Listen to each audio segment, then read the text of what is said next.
Dar.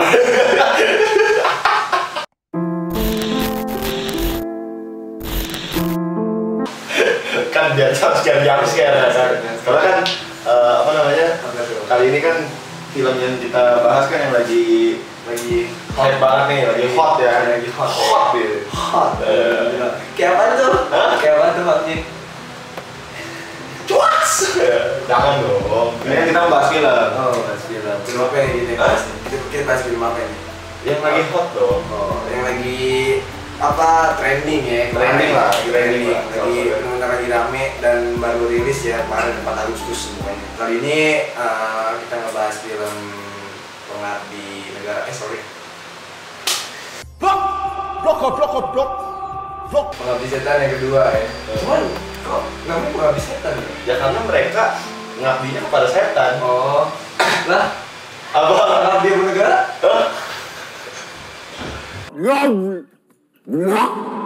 Tolonglah, ini kita lagi pengen bahas film nih. Oh, Jangan kesana-sana dulu nih. Oke? Iya. Jangan serius-serius banget lah. Hah? Jangan serius-serius banget. Ini kan Ya gimana ya? santai gitu. Ya filmnya juga serius masalahnya kan. Serius ya. Apalagi sutradaranya yang Oh iya, saudaranya kali ini saudara ternama ya. ternama sih. Iya, Om Jokan ya, Joko Anwar. Ya kita kali ini ngebahas Pengabdi Setan yang kedua ya.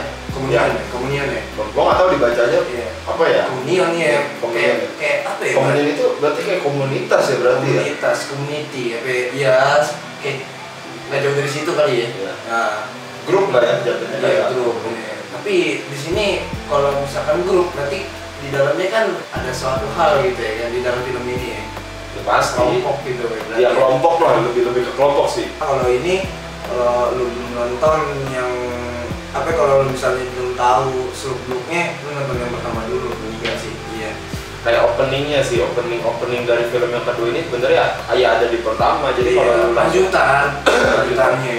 lebih ke lanjutan beda tempat. Oh iya. Kalau yang pertama kan di rumah si ibu ya. Ya, masih di rumah mereka lah. Rumah mereka. Jadi ya saran dari gue sih kalau lu mau nonton yang kedua nih ya, emang wajib nonton yang pertama. Iya, wajib. Soalnya kan yang di pertama itu kan diceritain awal mulanya kenapa lo. Jadi ya kita baca aja kali ya dulu sinopsisnya. Kalau yang di pertama itu ya ada sebuah keluarga. Terus semua keluarga ya. Lengkap, Ya. harmonis. Enggak harmonis juga sih kayaknya. Harmonis dong. Oh, harmonis ya. Iya, jadi Tapi ujung-ujungnya enggak. ya Jadi- karena ada suatu hal nih. Ada sebuah Ya, kan. tanda kutip lah ya. Ada motif yang berbau-bau dengan judulnya sebenarnya ya. Iya. Pengabdi Setan gitu kan. Ya, Satan Slam. benar. Iya. Kali ini lu benar. Iya. Lu benar pintar lah. Iya. Baru mau tidur ya encer kan.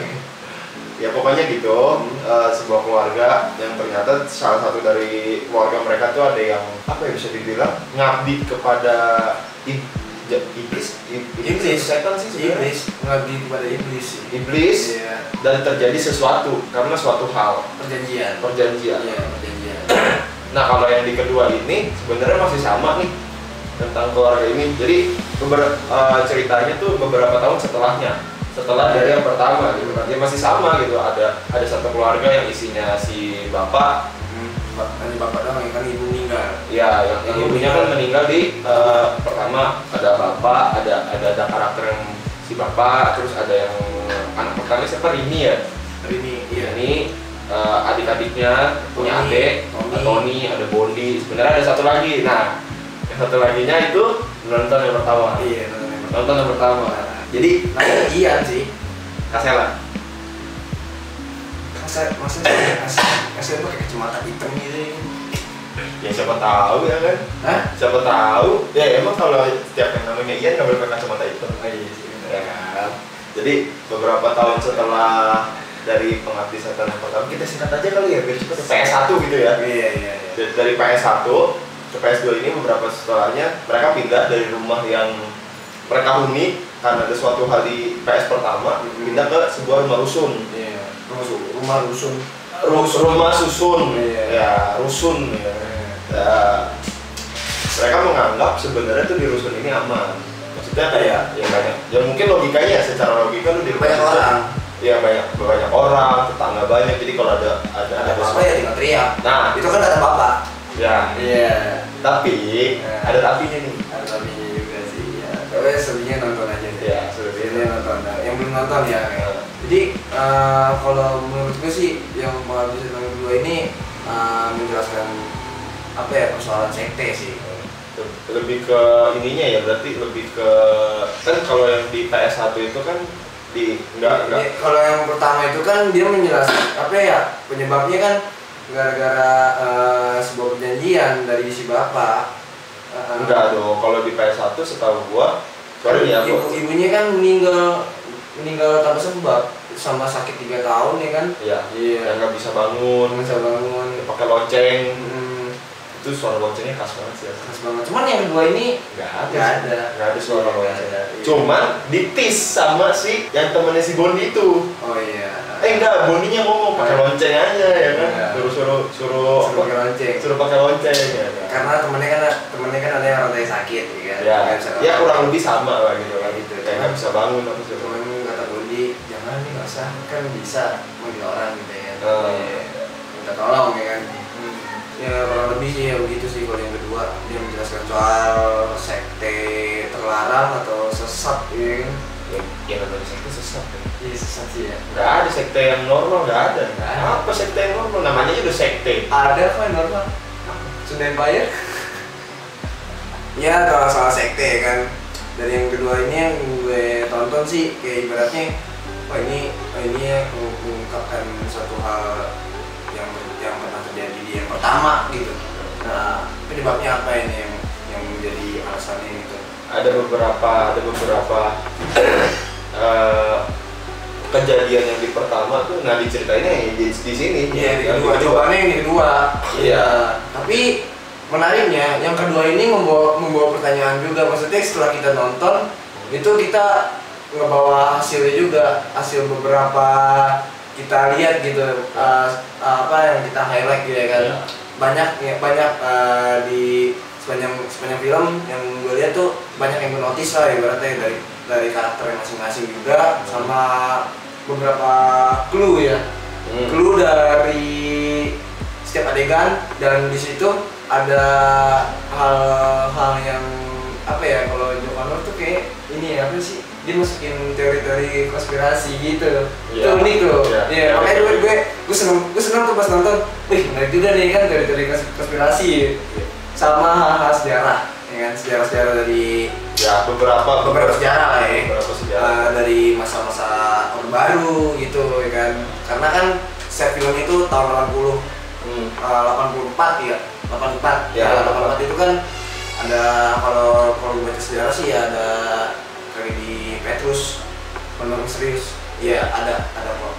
Di kok di filmnya. Iya, di highlight lah di filmnya itu juga. Ya kan, soal sejarah Petrus. Dan ini juga sejarahnya dibungkus bukan dibungkus, maksudnya disambungin ke hal-hal mistis atau ada misterinya gitu. Ya kan, dengan apa ya, ada pergerakan atau rencana jahat. Berarti kan maksudnya di film ini Petrusnya ini ngapain gitu habis ngebunuh. Ternyata pas di filmnya ini nih, di dalam film ini, oh ternyata ya gitu deh, kita nggak bisa spoiler. Nggak bisa spoiler sih. Ini juga sebenarnya udah termasuk spoiler sih. Dikit-dikit aja, cuma nggak ada semua. Soalnya kalian juga harus nonton sih. Harus nonton sih, biar tahu lebih jelasnya lah. Dan juga yang uniknya juga yang pertama sih di intro di filmnya, bocah ya, yang ini loh kayak planetarium tuh. Oh iya. Lo tahu filmnya ini nggak sih, petualang Sherina? Ya itu kurang lebih kan? Ya, maksudnya pas kita nonton nih, lah ini kayak petualang Sherina. Iya.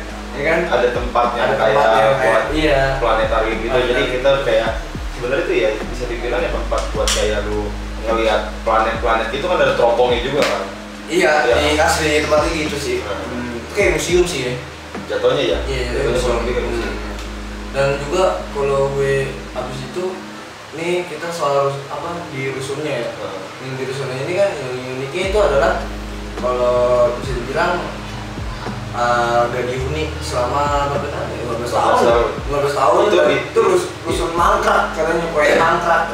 Tapi itu rusun di tempat aslinya ya. Iya, rusun tempat aslinya. Bukan di dalam filmnya. Iya, kalau yang aslinya sih ini di mana? Kalimanan. Daerah Kalimanan. Sumber Harta ya namanya. Apa? Sumber Harta. Ya. Iya, Sumber Harta. Iya, kalau lo mau lihat lokasinya bisa ke sana aja, coba. Cuman ya jangan sendiri. Yang sendiri rame-rame. Rame-rame. Ada something ya. Ya. Tapi mana something sih di situ? Ya pasti lah, Iya, lu pasti. bangunan. Di rumornya tuh kita nggak boleh ke lantai 7 ya. Ya. Nah, ya kan? Ini menarik nih, di dalam film ini juga maksudnya ada yang agak diselipin gitu. Iya benar. Ada diselipin. Diselipin. Lantai 7-nya itu di highlight sih. Di highlight sih. Terutama bisa dibilang itu masih di awal ya, di awal film. Iya, di awal film sih itu. Jadi ada satu adegan di mana si Rini ini yang diperankan sama Tara Basro, apa ya, dia membuang sampah sebenarnya. Jadi si Rini ini sama keluarganya ini kan tinggal di lantai 8 di rusunnya nih, ya kan ceritanya. Nah, ketika dia membuang sampah, itu pintu buat membuka pintu buat pembuangan sampahnya itu macet kan. Jadi otomatis dia harus bukan pintunya, sampahnya itu itu mah ada si Wisnu ya. Iya. Si Rininya. Enggak, kalau yang Rini itu kan lancar-lancar aja buang sampah. Itu kan dia turun Len. Dia turun. Kalau di lantai yang dia pengen buang sampah kan macet pintunya. Akhirnya dia turun ke bawah, ke lantai bawah 1. Nah, itu lantai 7. Nah, di lantai 7. Nah, ketika si Rini pengen buang sampah, jadi di situ adegannya buang sampah. Nah, kita juga masih bingung ya kenapa tiba-tiba penghuni rusun di lantai 7 itu agak berbeda ya? Agak berbeda, jadi gue merinding. Agak beda ya? Agak beda. Iya. Agak bedanya itu jadi kayak gue nonton itu ketawa sih. Ketawanya gara-gara ya ada something lah di situ. Iya, ada something jadi karena kayak apa ya? Aneh aja gitu ya. Aneh sih ya. Kayak orang jadi bilang kayak orang apa ya? Dibilang kerasukan sih enggak ya. Kalau kerasukan kan pasti kan berontak gitu lah. Jadi kayak yang dilihat sama si Rini itu sebenarnya tuh bukan manusia, kayaknya. Sebenarnya menjelma. Iya, manusianya ada. Mungkin cuman karena dia lagi pikiran suges atau kosong, jadinya agak aneh. Penghuninya tuh agak aneh. Terus ketika ya jumpscare tipis sih di situ sih ya. Jumpscare tipis jadi ketika si Rini habis buang sampah segala macam, dia mau balik ke kamarnya. Itu tiba-tiba pas dia balik badan, penghuni yang di lantai itu dia di depan pintu kan semua kan nyengir lagi, senyum ke dia karena dia cuman senyumnya itu senyum kayak tatapan kosong gimana sih, ya kan, senyum nyengir, tapi matanya tuh kayak kosong. Terus habis itu tiba-tiba masuk, si Rini panik, jalan cepet lah ya, jalan cepet buru-buru, dan itu semuanya normal ternyata. Ada yang lagi dengerin radio, ada yang lagi nonton TV, ada yang lagi ya pokoknya lagi duduk biasa gitu. Itu aneh sih menurut gue sih. Aneh. Nah, mungkin di highlightnya di situ sih karena di kejadian asli rusunnya kenapa nggak boleh masuk nggak boleh ke lantai 7. Nah di film ini tuh kayak di highlight sedikit lantai 7-nya ya. Terus juga ada beberapa adegan yang benar-benar ini sih ya, ada clue-cluenya gitu ya. Kalau dibilang clue sih banyak sih. Ini ada banyak sebenarnya, cuman kalau kita bahas ya akhirnya spoiler juga. Kalau untuk kayak sinematografi, terus kayak teknis dari segi teknis segala macam ya, menurut gua ya memang bagus gitu. Apalagi DOP-nya itu orang gila menurut kita. Kaca Bandung. Ini ciri khas nih. Gambarnya ciri khas. Ya dari segi sih mau gua. Segi fontnya juga. Font untuk ininya ya. Yang openingnya itu juga gila sih, maksudnya masih sama yang season pertama ya. Dan kalau untuk miss-missnya sih ya tipis-tipis ya. Apa mau kita bahas juga nanti miss-missnya? Mungkin nanti ya. Mungkin nanti sih. Soalnya itu kalau soal teknis mungkin kita highlightin filmnya. Di mananya ya kan. Ya, karena filmnya kan juga baru tayang, belum ada di kita baru nge-review ininya aja sih. Baru nge-review apa yang kita nonton kemarin sih. Ya udah mungkin segitu aja lah ya. Kalau dari gue sih kemarin nonton gue ngasih rating aja ya. Coba berapa? Kalau gue sih 8,5 lah. 8,5. Iya. Itu udah all in. All in buat gue. Mungkin gue ngasih rating yang sama sih. 8,5 juga. 8,5 itu all in ya. Cuman kalau di masing-masing ya mungkin beda lagi. Tapi ini kalau gua all in sih dari segi ininya apa? 8,5 per 10 lah kita. 8,5 per 10 lah. Apa teknisi juga. Iya. Kan dari gabung ya kan dari visual efeknya, pemeran-pemerannya juga, ya, terus dari setupnya tuh. Gue bilang nih niat banget nih. Begitu parentingnya tuh lightingnya dia cuman kayak pakai korek api sih pas di saat gelap. Pakai korek api sama center. Minim lighting. Iya, sama center. Ya. Itu bener-bener kayak natural, bener-bener natural gue bilang sama ya setup lift gitu ya kan. Itu bener-bener ini sih niat gue bilang bikin lift di rusun yang mangkrak kayak gitu. Ya karena memang sebuah kebutuhan film sih. Bener ya keren sih. Ya bener-bener inilah ya. Emang bener-bener persiapannya bener-bener matang. Enggak yang asal-asalan kayak film-film lain. CGI ya, dari CGI juga. Ya udahlah, itu aja sih. Udah dari untuk biar nonton aja deh, biar enak gitu. Ya udahlah, gua pamit, gua Arya. Video. Tunggu aja video-video selanjutnya. Dadah.